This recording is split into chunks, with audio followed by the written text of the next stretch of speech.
ऐसे उसकी फिंगर ना हम ऐसे ऊपर से टच कर लेते थे, वो ऐसे ऐसे ऐसे ऐसे पूरे पेट में चूहे की तरह फुदकती रहती थी इधर।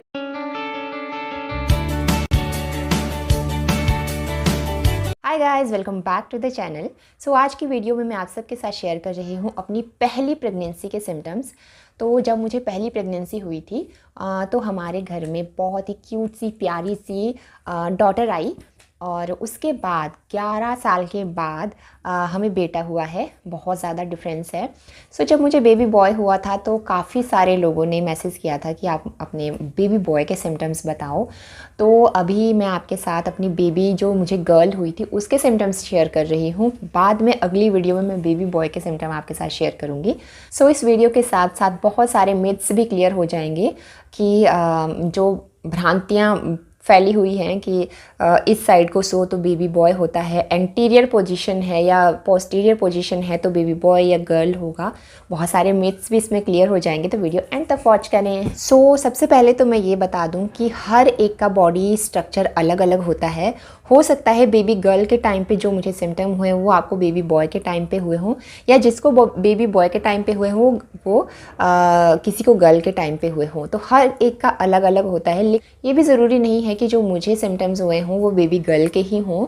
सिर्फ मैं यहाँ पे अपने फीलिंग बता रही हूँ कि जब मेरे पेट में मेरी गुड़िया थी तो मेरे क्या सिम्टम्स थे। जब मुझे पहली प्रेगनेंसी हुई थी तो मुझे कुछ भी आइडिया नहीं था ये सिम्टम्स वगैरह का। बस एक पता था कि जब प्रेगनेंसी होती है तो वॉमिटिंग होती है। वो भी अपने घर में कभी भाभिया वगैरह को देखा होगा।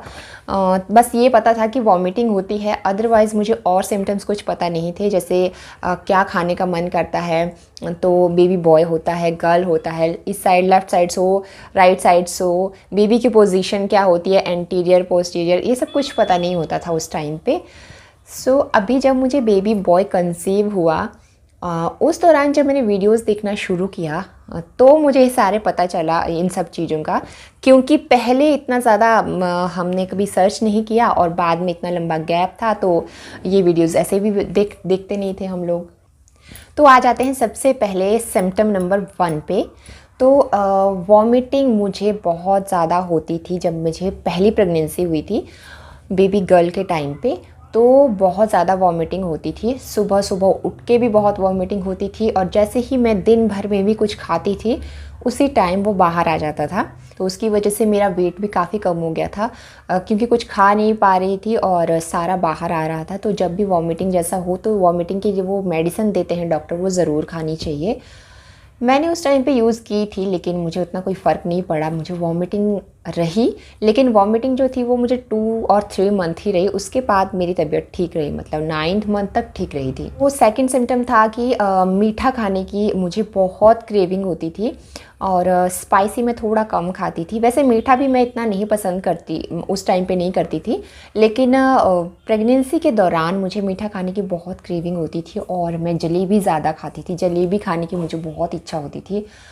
और मैंने अपने फ्रेंड सर्कल में काफ़ी देखा है जिनको बेबी बॉय हुआ है, उनको भी मीठा खाने की काफ़ी क्रेविंग होती थी। सबका अलग अलग है। अब मुझे मीठा खाने की होती थी बेबी गर्ल के टाइम पे, किसी को मीठा खाने की होती बेबी बॉय के टाइम पे। तो ये डिपेंड करता है, हार्मोन्स चेंज हो रहे होते हैं तो ये डिपेंड करता है। सिम्टम नंबर 3 की बात करते हैं तो यह है स्लीपिंग पोजीशन के बारे में कि हमें लेफ़्ट साइड सोना चाहिए, राइट साइड सोना चाहिए। लेफ़्ट साइड सोते हैं तो काफ़ी टाइम सुना है कि बेबी बॉय होता है, राइट साइड सोते हैं तो बेबी गर्ल होती है। मुझे अपनी पहली प्रेगनेंसी में लेफ़्ट साइड सोना ज़्यादा ठीक लगता था, और वैसे नॉर्मली भी मैं लेफ़्ट साइड ज़्यादा सोती हूँ, लेकिन कई लोग राइट साइड सोते हैं। जिनको बेबी गर्ल हुई है वो लोग राइट साइड सोते हैं, उनको तभी बेबी गर्ल हुई है। तो इसमें भी मुझे कोई वो नहीं लगता है। स्लीपिंग भी आपके बेबी के जेंडर को डिसाइड नहीं करता। जिस साइड को आपको कंफर्टेबल लगता है आप उसी साइड को सोते हो। नेक्स्ट है पेट का स्ट्रक्चर, कि पेट का स्ट्रक्चर भी डिसाइड करता है कि बेबी गर्ल होगी या बेबी बॉय होगा। तो मेरे टाइम पे मेरे पेट का स्ट्रक्चर बिल्कुल गोल था, और मेरे पेट के आसपास, अब बोलते हैं कि पेट के आसपास अगर चर्बी फैट होता है तो फिर बेबी गर्ल होती है, लेकिन मेरे पेट के आसपास कोई फैट नहीं था। लेकिन हाँ, मेरा पेट गोल शेप में ज़रूर था उस टाइम पे। और ये भी डिपेंड करता है, पर्सन टू पर्सन वेरी करता है। ये भी प्रेग्नेंट वूमेन है वो पहले से ही थोड़ी हेल्दी है तो ऑब्वियसली थोड़ा बहुत फैट आता ही है। तो ये भी कोई ऐसा डिसाइड नहीं करता है। मेरी बॉडी पहले से ही स्लिम ट्रिम थी, तो फिर मेरा पेट जो है वो काफ़ी बड़ा हो गया था, मतलब गोल शेप में था। सो ये भी मुझे ऐसा कोई सिम्टम्स नहीं लगता है कि ये भी कोई चर्बी बढ़ना ना बढ़ना, ये आई थिंक तो बॉडी टू बॉडी ही डिपेंड करता है। सेकंड सिम्टम है बालों का टेक्सचर। बालों के टेक्सचर से भी ये देखा जाता है कि बेबी गर्ल होगी या बॉय होगा। अगर आपके बाल ऑयली हैं या डल हैं तो बेबी गर्ल होगी, लेकिन ऐसा मेरे केस में तो ऐसा नहीं था। मेरे बालों पे कोई फ़र्क नहीं पड़ा। मेरे बाल पहले से जैसे थे, मेरे बाद में भी वैसे ही रहे और प्रेगनेंसी के दौरान में भी वैसे ही रहे। बालों में मेरा इतना कोई फ़र्क नहीं पड़ा। नेक्स्ट है स्किन का और पिगमेंटेशन का। तो किसी किसी को झाइयाँ पड़ जाती हैं, फिर भी बोलते हैं बेबी गर्ल होती है, क्योंकि जो बेबी गर्ल होती है वो मदर की खूबसूरती को इनहेरिट कर लेती है। बेबी गर्ल जो होती हैं वो मम्मी की खूबसूरती को ले लेती हैं, ऐसा बोला जाता है। लेकिन अपने टाइम पे मेरे स्किन पे तो कोई ऐसी डलनेस नहीं थी, ना ही मुझे कभी कोई पिगमेंटेशन की प्रॉब्लम हुई। इसका एक कारण ये भी होता है कि जो हमें शुरू से आयरन कैल्शियम की दवाइयाँ दी जाती हैं, वो अगर हम पूरी प्रेगनेंसी में खाते रहें, डेली का खाते रहें, तो पिगमेंटेशन की प्रॉब्लम नहीं होती है, स्किन डलनेस की प्रॉब्लम नहीं होती है। सो इसका कोई रिलेशन नहीं है बेबी गर्ल से या बॉय से। सो नेक्स्ट आता है बेबी की मूवमेंट। तो जब मुझे पहली प्रेगनेंसी थी तो जो मेरी गुड़िया वो काफ़ी ज़्यादा मूवमेंट करती थी, और पहली मूवमेंट उसकी 4th मंथ में शुरू जब हुआ ही था 4th मंथ, तो हमें महसूस होने लगी थी, और बाद में ना वो बहुत ज़्यादा मूवमेंट करने लगी थी। और ऐसे उसकी फिंगर ना हम ऐसे ऊपर से टच कर लेते थे, वो ऐसे ऐसे ऐसे पूरे पेट में चूहे की तरह फुदकती रहती थी, इधर से उधर, काफ़ी ज़्यादा एक्टिव रहती थी वो। सो ऐसा भी नहीं है कि बहुत ज़्यादा मूवमेंट हो रही है तो बेबी गर्ल ही होती है। इसके लिए आप मेरा बेबी बॉय सिम्टम वाला वीडियो देखना, उसमें मेरा बेबी बॉय जो है वो भी बहुत ज़्यादा मूव करता था। नेक्स्ट है डिलीवरी का टाइम। तो ऐसा कहते हैं कि जो बेटियां होती हैं वो अपना पूरा टाइम लेती हैं, उसके बाद आती हैं, और बेटे जो होते हैं वो डिलीवरी के कुछ टाइम पहले ही आ जाते हैं। तो ऐसा बेटी होती है तो होता है, ये तो मैं नहीं कह सकती, लेकिन मेरी बेटी ने पूरा टाइम लिया था। जिस दिन हमारी ड्यू डेट थी, उसी दिन वो पैदा हुई थी। सो ये वाला फैक्ट भी मैं नहीं मानती हूँ, क्योंकि मेरे अपने ही घर में मेरी जिठानी जी की जब डिलीवरी थी तो उनकी बेबी गर्ल हुई थी, और वो अपने ड्यू डेट से 15 डेज़ पहले ही उनकी डिलीवरी हो गई थी। सो ये बात भी यहाँ सच नहीं होती दिखती है कि बेटियाँ अपना पूरा टाइम लेके आती है। वो भी डिपेंड करता है, बेबी की ग्रोथ पे डिपेंड करता है, या उसके टाइम पे डिपेंड करता है। जब उसने आना होता है वो तब आ जाता है। नेक्स्ट आता है ब्रेस्ट की हैवीनेस। ऐसा कहा जाता है कि अगर आपके लेफ़्ट साइड का ब्रेस्ट हैवी है तो आपको बेबी गर्ल होगी, और अगर राइट साइड का ब्रेस्ट हैवी है तो आपको बेबी बॉय होगा।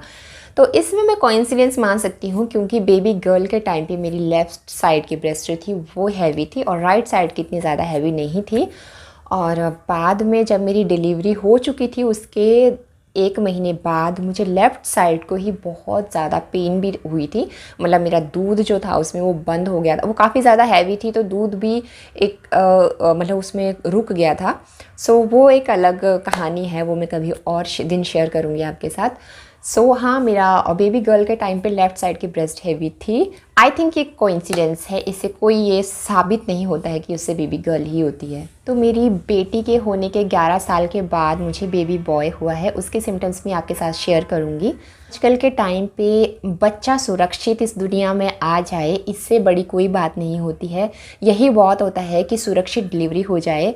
बेबी गर्ल बेबी बॉय एक समान होते हैं। ये सब बस अपनी अपनी सोच का अंतर है। जब आप बूढ़े हो जाओगे, अगर आपकी किस्मत में सेवा लिखी है तो वो बेटी भी करेगी, और अगर आपकी किस्मत में सेवा नहीं लिखी है, सेवा पानी नहीं लिखी है, तो वो बेटा भी 10 बेटे होके भी नहीं करते हैं। ये सब हम आज के अपने टाइम पे अपने आसपास देख ही रहे हैं। सो बस इस वीडियो का मकसद सिर्फ और सिर्फ मेरा अपना एक्सपीरियंस शेयर करना है। किसी को बेटी होती है और उसके सिम्टम्स ये थे, तो इससे कोई ठप्पा नहीं लग जाता है कि इस सिम्टम से बेबी गर्ल ही होती है या उस सिम्टम से बेबी बॉय ही होता है। ये अपनी अपनी बॉडी है, अपने अपने एक्सपीरियंस होते रहते हैं।